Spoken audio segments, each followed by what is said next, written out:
தற்போது கிடைத்துள்ள அண்மை செய்தி, தமிழக வெற்றிக் கழக தலைவர் விஜய் அவர்கள் அழைத்தால் அவருக்கு ஆதரவு கொடுக்க தயாராக உள்ளதாக இடதுசாரிகள் அறிவித்துள்ளனர். விஜய் அவர்கள் ஆதரவு கோரினால் நாங்கள் மாநில நிர்வாக குழுவை அழைத்து கூடி பேசி தகுந்த முடிவை எடுக்க உள்ளதாக இடதுசாரிகள் அறிவித்துள்ளனர். தமிழக சட்டப்பேரவை தேர்தல் முடிவுற்ற நிலையில் யாரும் எதிர்பாராத அளவிற்கு மிகப்பெரிய வெற்றியை பதிவு செய்துள்ளது தமிழக வெற்றி கழகம்.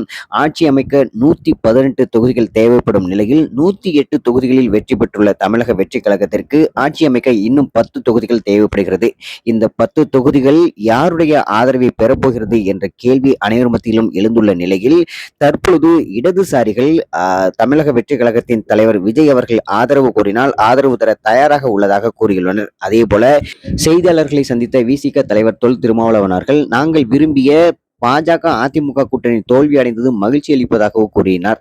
அதே போல செய்தியாளர்களின் கேள்விக்கு விஜய் அவர்களுக்கு ஆதரவு அளிப்பீர்களா, தொங்கு சட்டமன்றம் அமைந்துள்ள நிலையில் விஜய் அவர்களுக்கு ஆதரவு அளிப்பீர்களா என்ற கேள்வி எழுப்பிய பொழுது தாங்கள் இது பற்றி இன்னும் சிந்திக்கவில்லை எனவும் இது குறித்து நல்ல முடிவு எடுக்கப்படும் என்றும் கூறியுள்ளார். தமிழக வெற்றி கழகம் ஆட்சி அமைக்க 10 தொகுதிகள் தேவைப்படும் நிலையில் கம்யூனிஸ்டுகள் தலா 2 தொகுதிகளிலும், விசிக 2 தொகுதிகளிலும், காங்கிரஸ் 5 தொகுதிகளிலும் வெற்றி பெற்றிருக்கும் சூழலில் இந்த கட்சிகள் ஆதரவு அளித்தாலே விஜய் அவர்களுக்கு போதுமான மெஜாரிட்டி கிடைக்கும் என்பதும் குறிப்பிடத்தக்கது. இந்த நிலையில் இந்த கட்சிகள் விஜய்க்கு ஆதரவு அளித்தால் ஏற்கனவே விஜய் அவர்கள் கூறியது போல ஆட்சியில் பங்கு வழங்கப்படுமா என்ற கேள்வியும் எழுந்துள்ளது குறிப்பிடத்தக்கது.